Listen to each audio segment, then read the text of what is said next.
Pakistan super league পিএসএলের দশম আসরে player ড্রাফটে আনুষ্ঠানিকভাবে নাম লিখেছেন মুস্তাফিজুর রহমান। বুধবার 25 ডিসেম্বর পিএসএলের অফিসিয়াল ফেসবুক পেজ থেকে মুস্তাফিজের পিএসএলের ড্রাফটে নাম দেওয়ার বিষয়টি নিশ্চিত করা হয়েছে। আগামী 8 এপ্রিল শুরু হবে পিএসএলের এবারের আসর। কাছাকাছি সময় আছে আইপিএলও, তাই আইপিএলে দল না পাওয়া ক্রিকেটাররা এবার পিএসএলের দিকে ঝুঁকেছেন। মুস্তাফিজও তাদেরই একজন।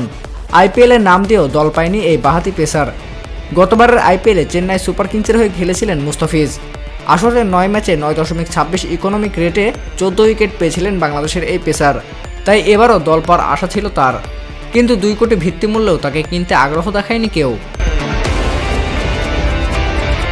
এদিকে মুস্তাফিজ এর আগেও পিএসএলে খেলেছেন।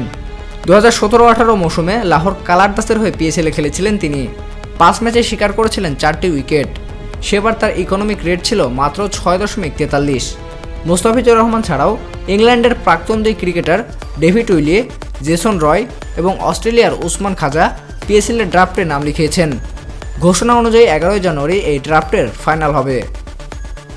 প্রতিনিয়ত খেলাধুলার আপডেট পেতে খেলাযোগ টিভির সাথেই থাকুন। এতক্ষণ আমাদের সাথে থাকার জন্য আপনাকে জানাচ্ছি অসংখ্য ধন্যবাদ।